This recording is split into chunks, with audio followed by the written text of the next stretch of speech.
Dear student and my friends, civics class में आपका स्वागत है। और सिविक्स क्लास में जिस टॉपिक्स को हम लोग डिस्कस करने वाले हैं उस टॉपिक्स का नाम है संघवाद। क्लास 10 सिविक्स का चैप्टर 2 है संघवाद। संघवाद का अर्थ क्या होता है? संघ, ये हो गया आपका संघ जोड़ वाद। संघ मतलब होता है संगठन, ग्रुप, ठीक है। संघ मतलब संगठन, ग्रुप होता है। और वाद मतलब आपका विचार होता है। एक ग्रुप का, एक संगठन का विचार, ये पूरे व्यवस्था मिलकर संघवाद का निर्माण करते हैं। हमने एक ग्रुप बनाया, सिंपल भाषा में आपको समझा देते हैं कि हमने एक ग्रुप बनाया। उस ग्रुप का प्रत्येक मेंबर को ध्यान में रखते हुए, उनके विचारों का सम्मान करते हुए एक व्यवस्था को निर्धारण करना ही संघवाद कहलाता है। सिंपल सा वे में मैं आपको अपने लैंग्वेज में समझाने की कोशिश किया। एक उदाहरण देकर मैं आपको समझा देता हूं संघवाद, ठीक है। क्योंकि आजकल बहुत ज्यादा इसका उदाहरण मिल सकता है आपको, क्योंकि हमारे देश में आजकल एक अलग ट्रेजेडी चला है। क्या ट्रेजेडी चला है? लोग कहते हैं कि हमारे देश से जो है जात पात की जो लड़ाई वर्षों से चलते आ रही है वो आज खत्म हो गया। लेकिन ऐसा कुछ भी नहीं है। क्या है? एक संस्था यहां पे बनते चला गया। जैसे यहां पे सबसे पहला संस्था बनता है, एक मान लीजिए कि इंडिया में जाति व्यवस्था, जैसे आप सुने होंगे साहू समाज के लोग, ठीक है, कुशवाहा समाज के लोग, ठीक है, एक व्यवस्था समझते जाइए। तेलिक समाज के लोग, आपका ब्राह्मण समाज के लोग, क्षत्रिय समाज के लोग, जाट समाज के लोग, वाल्मीकि समाज के लोग, इतनी समाज और इतनी संगठन बनती चली जा रही है। और हर कोई अपने उस संगठन में सबका एक विचार है कि नहीं, हमारे संगठन में अपने स्तरीय, कहने का मतलब वो संगठन बन रहा है। उदाहरण वाल्मीकि समाज, तो वाल्मीकि समाज का विकास कैसे होना चाहिए, डेवलप कैसे होना चाहिए, लोग उनका भी आदर करें, ऐसा कौन सा कार्य होना चाहिए। कहने के मतलब बहुत तरह का जो है लोग चिंतन, क्योंकि हर समाज को सुधारने के लिए एक व्यवस्था जोड़ ली है। लोग शराब, खैनी, गुटखा, दारू में अपनी जिंदगी बर्बाद कर देते हैं। तो ऐसे में लोग जो है संगठन बनाना स्टार्ट किए कि संगठित रहेंगे तो हम पे कोई दूसरा व्यक्ति वार नहीं करेगा और हम अपने आप को अच्छे बेहतर ढंग से जो है विकास कर सकते हैं सामाजिक रूप से। तो ये आपका जो है ना संघवाद का ये अर्थ होता है। तो संघवाद शासन व्यवस्था या कि संघवाद का शासन व्यवस्था कैसा होता है? तो संघवाद का कुछ प्रमुख शासन व्यवस्था को हम लोग जानेंगे कि संघवाद में किस टाइप का शासन व्यवस्था चलता है। तो आपको बता दें, आपके बुक का अकॉर्डिंग बोलता है कि यहां सरकार 2 या 2 से अधिक स्तर वाली होती है, ठीक है। भिन्न भिन्न स्तर की सरकार एक नागरिक समूह का शासन, एक ही नागरिक पे शासन करते हैं। अलग अलग स्तरों के सरकार अधिकार क्षेत्र अलग अलग होते हैं। हमारे देश का संविधान मौलिक प्रावधानों को किसी एक स्तर की सरकार एवं स्वयं अकेले नहीं बदल सकती है। अदालत होती है, न्यायालय होती है, संविधान के विभिन्न सरकार के अधिकार का व्याख्या होती है, वित्तीय व्यवस्था होती है। इस तरह हमारे देश के संघीय शासन व्यवस्था के दोहरे उद्देश्य है: देश की एकता की सुरक्षा करना और देश को उससे बढ़ावा देना। इसके साथ ही क्षेत्रीय विविधता का भी सम्मान होता है। मैं आपको अपने लैंग्वेज में समझाता हूँ। अब ये आपके बुक के अकॉर्डिंग मैंने आपको पढ़ा। अब हम लोग समझते हैं संघवाद का प्रमुख विशेषता। यहाँ पे सरकार 2 स्तर का होते हैं, एक होते हैं केंद्र का और एक होते हैं राज्य स्तर पर। दोनों सरकार की अपने एक विकास क्षेत्र होती है जहां पे वो कार्य करती है। ठीक है कि इस चीज का विकास मैं करूंगा और इसका विकास कीजिएगा। दोनों का विकास क्षेत्र अलग अलग होती है और दोनों अपने विकास क्षेत्र को आगे बढ़ाती है। यहाँ पे संवैधानिक रूप से व्यवस्थित किया जाता है। ठीक है, यहाँ पे संविधान के अकॉर्डिंग दोनों सरकार अपने अपने कार्य को संपन्न करते हैं। अपने क्षेत्रीय प्रांत को भी विकास करना है और आपका केंद्रीय पे भी विकास करना है। यहाँ पे दोनों तरह का विकास जो दोनों स्तर की सरकारें हैं अपने अपने तरीके से करते जाते हैं। इतना ही नहीं, यहाँ जो है दोनों सरकार एक ही नागरिक के ऊपर क्या करते हैं, शासन करते हैं। ऐसा थोड़ी है। हम भारत के संघीय शासन के बारे में पढ़ेंगे इसी चैप्टर में, संघवाद में।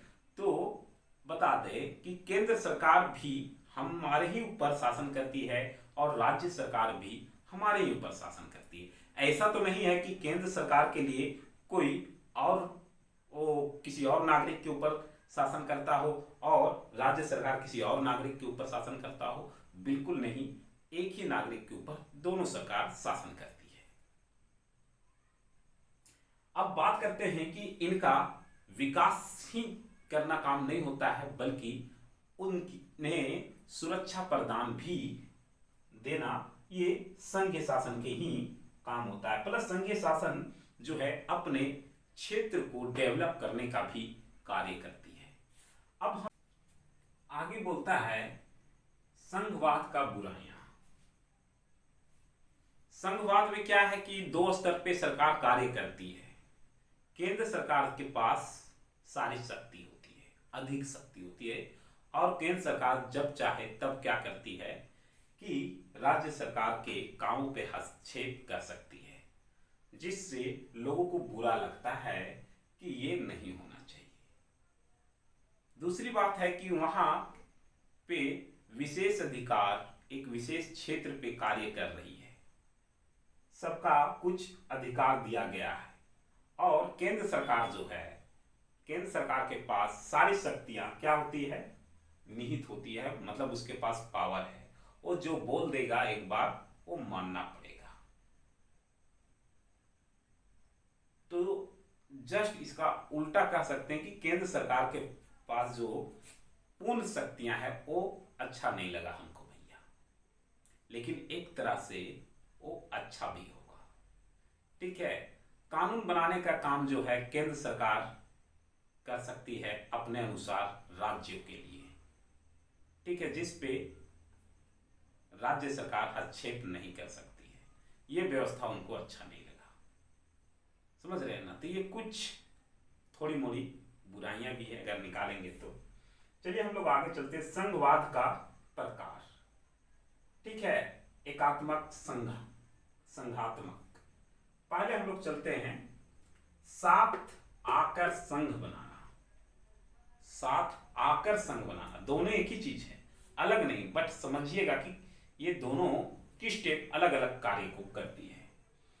साथ आकर संघ बनाना कि मैं आपके साथ आया हूं और संघ बना रहा हूं, लेकिन मैं स्वतंत्र हूं। आपके साथ संघ जरूर बना रहा हूं, लेकिन मैं स्वतंत्र हूं, आया हूं, कल को मेरा मन करे तो मैं चला भी जाऊं, क्योंकि मैं आके संघ बना रहा हूं।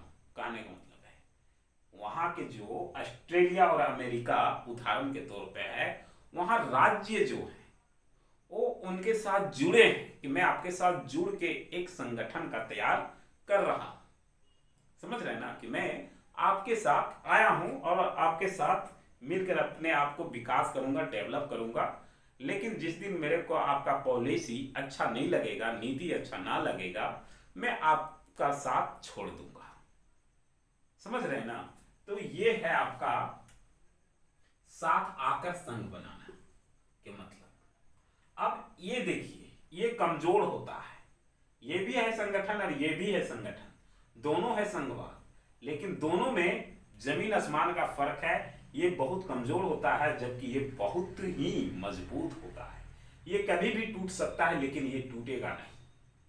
कैसे इसमें क्या है, साथ लेकर संघ बनाना, इसमें साथ लेकर जोड़ने का काम किया गया है।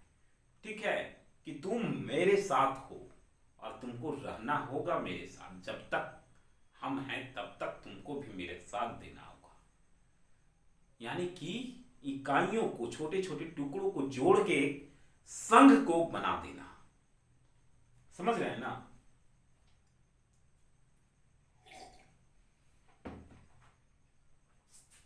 जैसे भारत में है, भारत क्या किया, सभी छोटे छोटे प्रांतों को जोड़ के एक संघ बनाया, संगठन किया और उसको एक मजबूती धागे में बांध दिया। ठीक है, और बोला गया कि अब तुम हमारे अधिकार क्षेत्र में हो, तुम इससे अलग नहीं हो सकते हो, विडोट मेरा मर्जी। ये संघ है भारत और जापान। तो साथ लेकर संघ बनाना ये जो होता है बहुत ही कठिन होता है, लेकिन एक बार ये इसमें जो जुट गया वो दोबारा निकल नहीं सकता, याद रखिएगा। देखिए, एकात्मक और संघात्मक है आपका। तो एकात्मक में क्या होता है कि केंद्र सरकार, जो सेंट्रल लेवल की सरकार है, केंद्र सरकार, वो क्या होता है, शक्तिशाली होता है, जबकि संघात्मक में केंद्र सरकार शक्तिशाली नहीं है। क्यों नहीं है?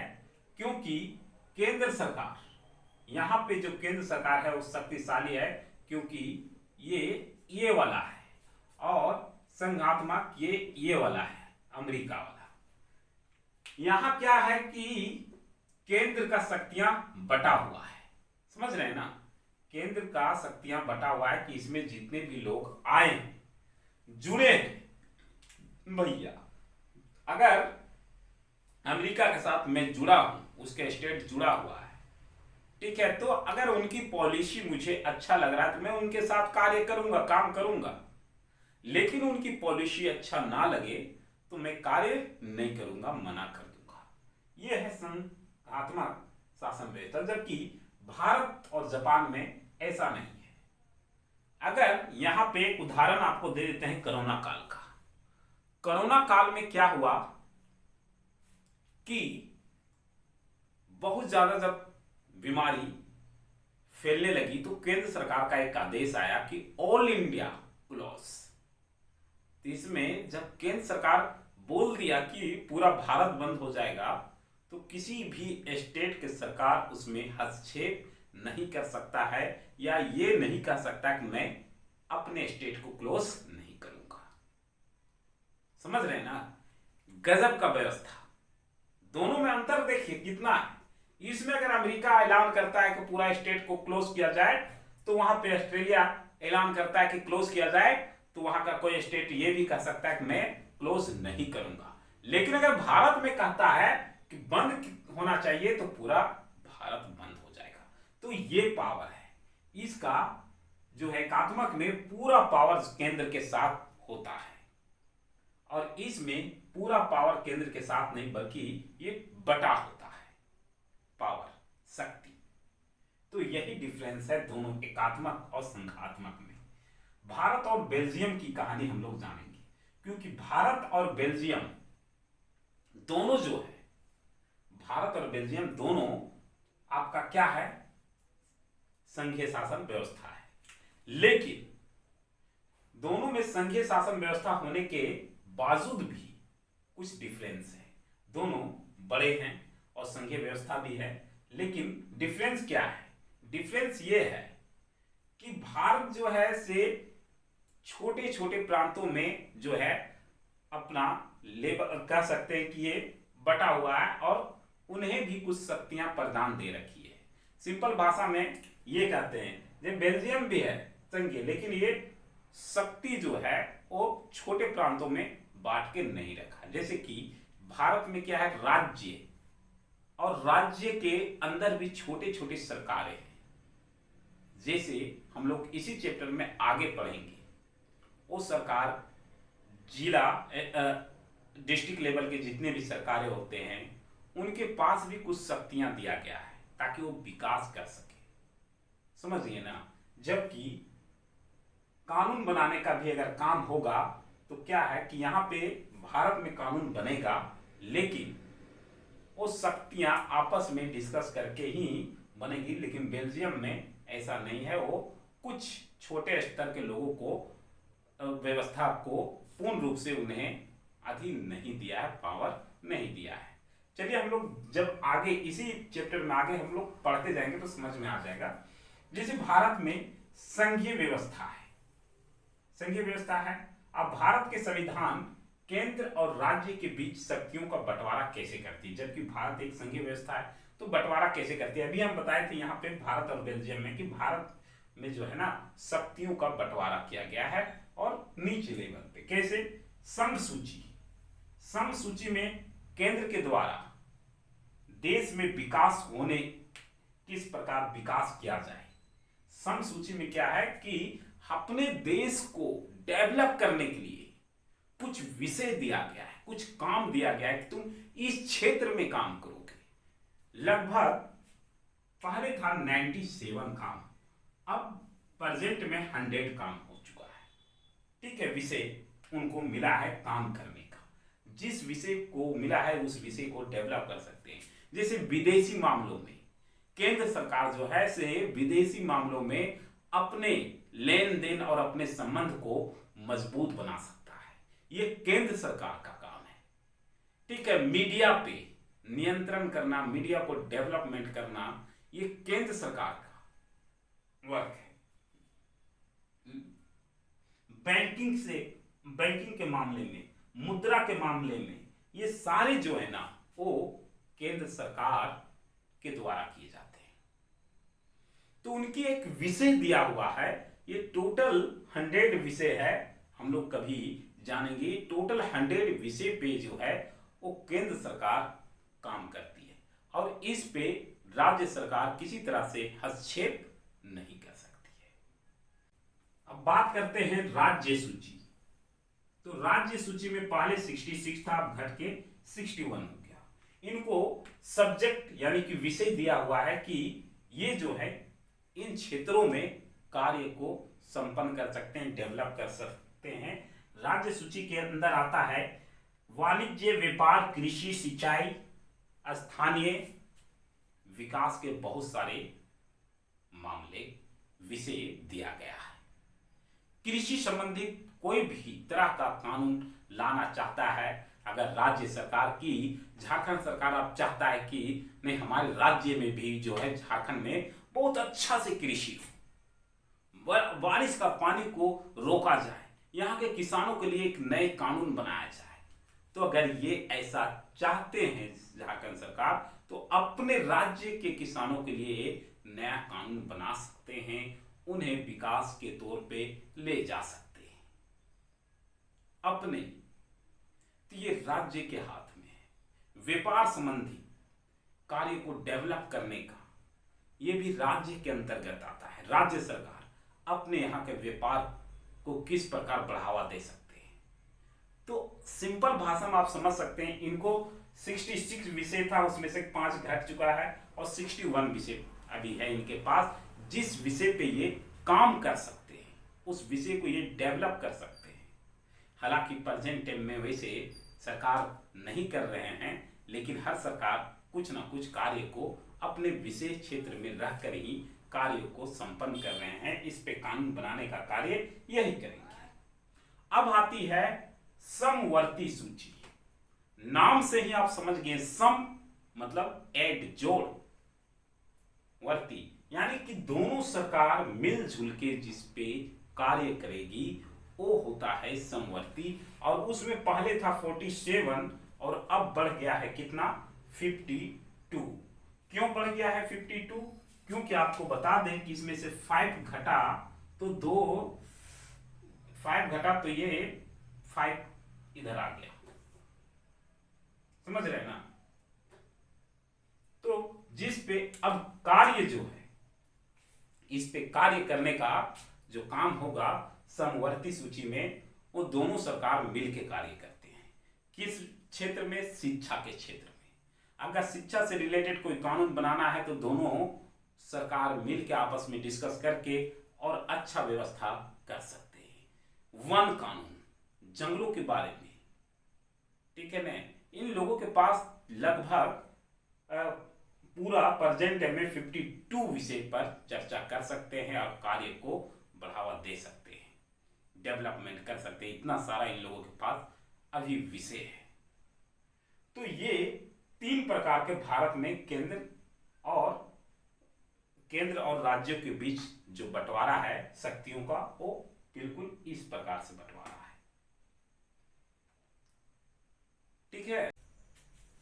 चलिए आगे देखते हैं क्या है संघीय व्यवस्था कैसे चलती है।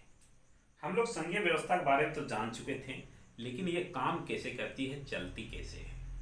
तो मैं आपको बता दूं कि ये काम करती है संविधान के अकॉर्डिंग, क्योंकि संघीय व्यवस्था अगर आपको चलाना है तो संविधान होना जरूरी है और संविधान के अनुसार ये काम करती है संघीय व्यवस्था। लेकिन भारत की स्थिति के बारे में हम बात करते हैं कि जब भारत 15 अगस्त 1947 को आजाद हो गया, 15 अगस्त 1947 को हमारा देश आजाद हुआ। हमारा देश आजाद हुआ उस समय हमारा देश जो है टुकड़ों में बटा हुआ था, छोटे छोटे प्रांतों में बटा हुआ था, ठीक है। अब जब छोटे छोटे प्रांतों में बटा हुआ था तो सबको अब क्या करना था, जोड़ना था। क्योंकि हम बोले थे ना इससे पहले कि आके संघ बनाना और एक लेकर संघ बनाना।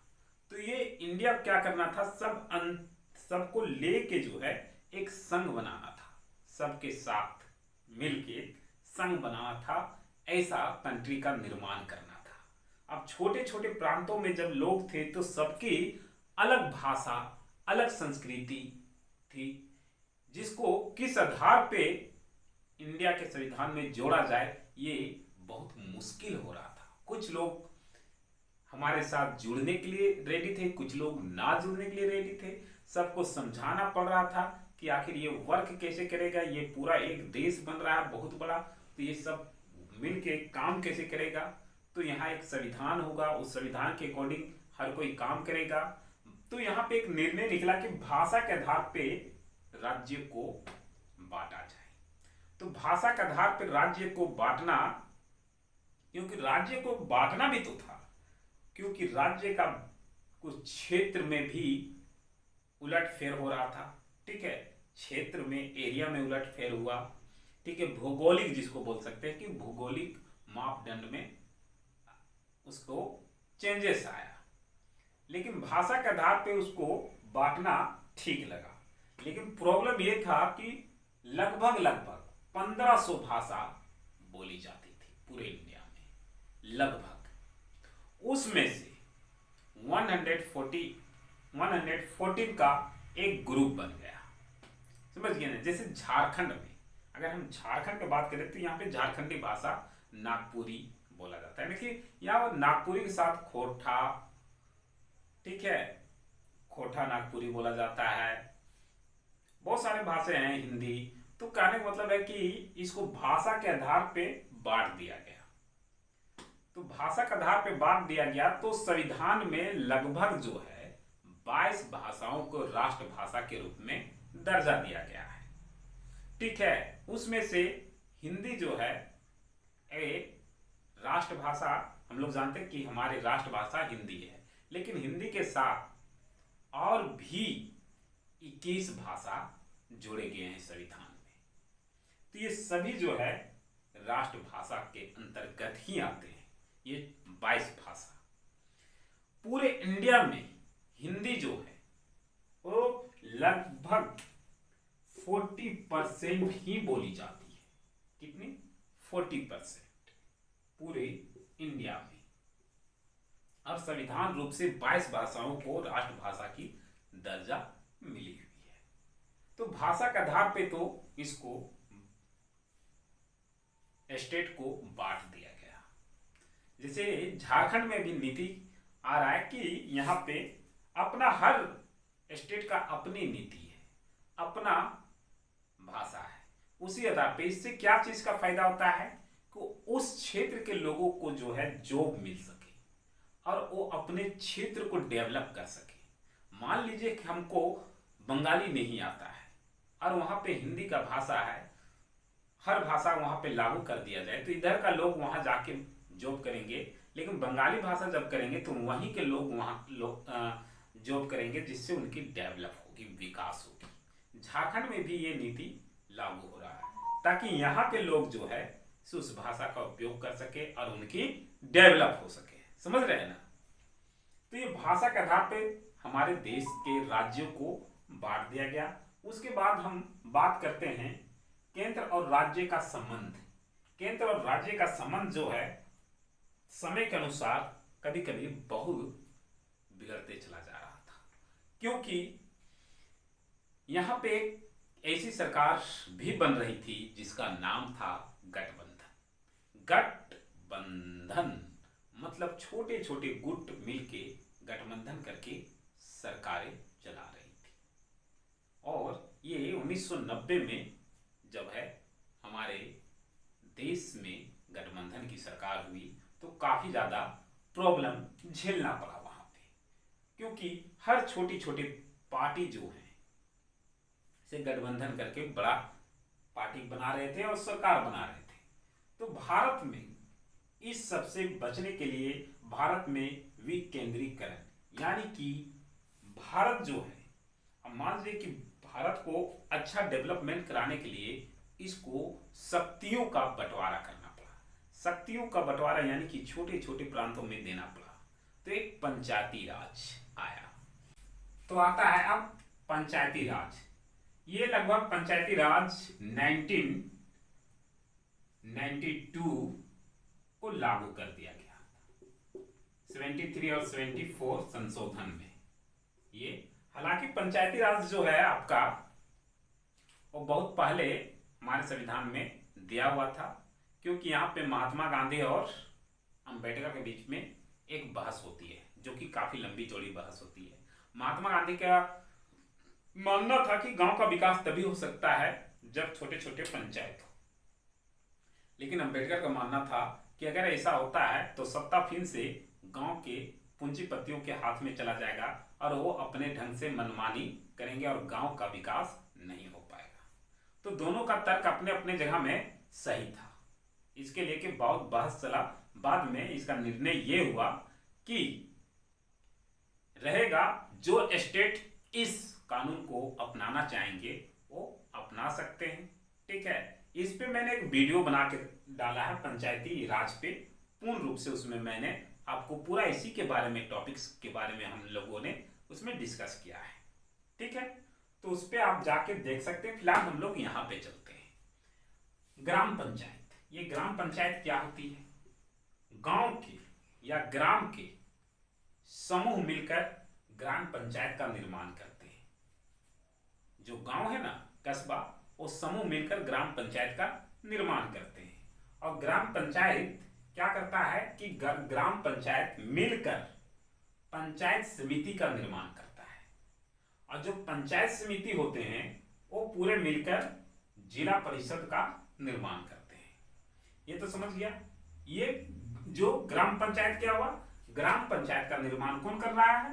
तो गांव के, ग्राम और गांव के जो लोग हैं वो मिलकर ग्राम पंचायत का निर्माण करते हैं। और ग्राम पंचायत का निर्माण करता है तो ग्राम पंचायत मिलकर क्या बनाता है? पंचायत समिति बनाता है। और पंचायत समिति मिलकर क्या बनाता है? तो जिला परिषद बनाता है। और एक होता है नगर निगम। बिल्कुल, ये भी, ये ग्राम के लिए हुआ था, गांव के लिए, ये शहर के लिए है। ये जैसे काम करती है ठीक उसी प्रकार ये भी काम करती है। आपके ग्राम मतलब कि ग्राम में, गांव में विकास के लिए उस गांव के समझना होगा। ठीक है, उस गांव को हम लोग समझेंगे। ठीक है, ये लोग जो है गांव का ढांचा बताएंगे प्रॉब्लम, और इनका प्रॉब्लम को ये समझेगा पंचायत समिति। और पंचायत समिति इसी प्रॉब्लम को लेके जाएगा जिला में कि हमारे गांव में इस चीज का प्रॉब्लम है, और ये आगे नेता एमएलए तक पहुंचाएगा समस्या को। और वहां से बिल पास करवा के, मान लीजिए कि स्कूल ही बनाना है तो पहले ये एक अति दिया, हमारे गांव में स्कूल एक भी नहीं है, एक स्कूल होना चाहिए। ये यहाँ तक बात पहुंचा। ये पंचायत समिति क्या क्या जिला परिषद तक बात पहुंचाया, जिला परिषद क्या क्या एमएलए नेता तक बात पहुंचाया। वो लोग आगे तक वहां से सेशन करवा के यहाँ तक आएगा और स्कूल कॉलेज गांव के छोटे छोटे सिंचाई से लेके हर कुछ इनका एक क्षेत्र दिया हुआ विशेष कार्य करने के लिए कि इस क्षेत्र पे ये डिस्कस करेंगे, समझ गए ना। और अपने गांव के जहां पे ईमानदार ग्राम पंचायत होते हैं, समिति के लोग होते हैं, ठीक है, जहां एकदम ईमानदार होते हैं, वो लोग क्या करते हैं पता है, अपने गांव को चमका के रख दिए, पूरा डेवलप करके रख दिए हैं। ऐसा नहीं कि यहां नहीं हो सकता, यहां भी हो सकता है। नगर निगम भी उसी प्रकार काम करती है, ये शहर में काम करती है। शहर में छोटे छोटे समस्याओं को दूर करने के लिए नगर निगम का गठन हुआ है। और ये नगर निगम क्या करता है कि अपने आसपास जो समस्या है, जैसे नली जाम या फिर गली मोहल्ले में कचरा का निपटारण करना, छोटी मोटी बिजलियां का प्रॉब्लम होना, ये सारी समस्याओं को दूर करने के लिए नगर निगम बैठा हुआ है। तो ये एक व्यवस्था था, संघीय शासन किस प्रकार काम करती है, एकदम संक्षिप्त में और शॉर्ट में मैंने आपको समझाने का कोशिश किया। अगर आपको समझ में आता है तो आप कमेंट करके हमें जरूर बताएं। फिलहाल ये टॉपिक्स यहीं पे एंड होता है। नेक्स्ट क्लास में नेक्स्ट टॉपिक के साथ मैं आप लोगों से फिर मिलूंगा। फिलहाल के लिए आप हमें इजाजत दीजिए। जय हिंद, जय भारत।